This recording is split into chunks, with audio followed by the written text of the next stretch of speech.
Now, since we've got a couple of videos to work with, why don't we see how ActionScript works with our video player? I'm just going to drag out a couple of buttons that we can use to switch back and forth between our videos. And just so we don't have to make the buttons, let's go and use buttons out of the Common Library.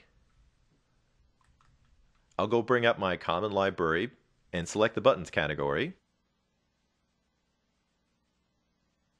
And let's see. I want to use a couple of normal playback buttons we've got down here at the bottom. In the Playback Flat category, we've got a flat blue back and a blue forward. So we'll just use that to swap between our two graphics. I'm going to drop them right into the video layer, and I'll put one on the left side of the screen, and we'll go ahead and put the other one on the right. Whenever we're setting up buttons, we want to make sure we give them instance names. So let me just select the first one, and we'll call that one Video 1 button. I'm using underscore since we don't want to have spaces in here. And let's set up the second one as Video 2 underscore button. Now that we've got some buttons, let's set up the code. I'm just going to close up our buttons library. And let's go over and set up our first button. We'll select it, and as always, we want to make sure we know where the ActionScript is going to go. My playhead is currently in the video frame, and that's also the frame where my two video buttons have been added.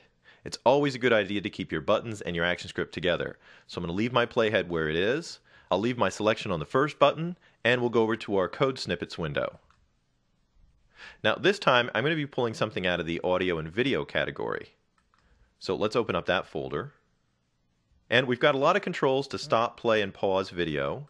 But down here at the bottom, we also have a click to set video source. Let's double click on that. That's going to write some code.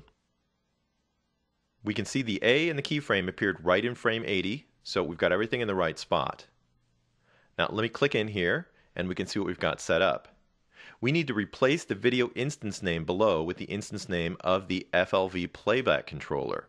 Now that's a new one. So far we've only had to pay attention to the button names, like Video 1 button here. But you'll notice that we have video instance name here to fix as well. We also have to place into the source the path to our video files. Now our two video files are sitting right next to the FLAW file, so we won't have to add any folders to our path navigation.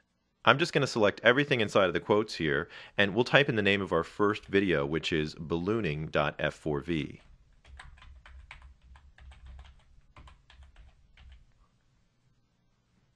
I'm also going to name this video player.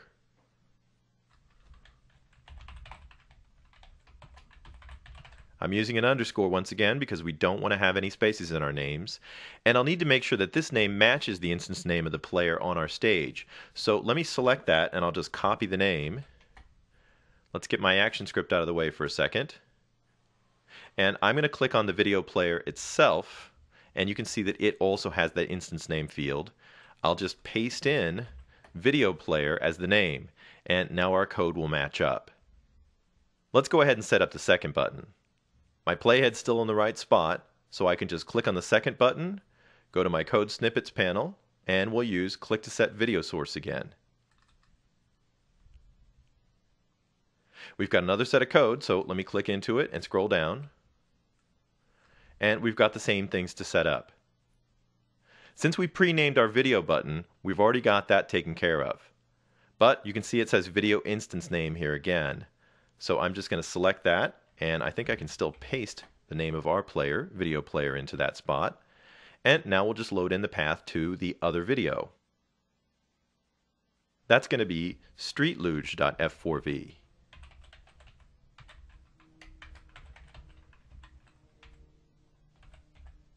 Now we've got our code all set up. Let's go and try it out.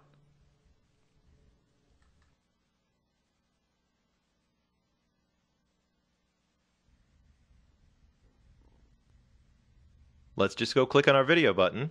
We'll click on sports, and that'll bring our buttons up. We'll click on video.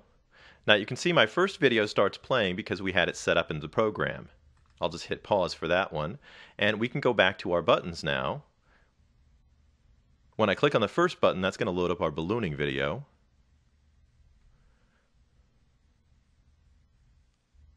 And there you can see it's playing perfectly.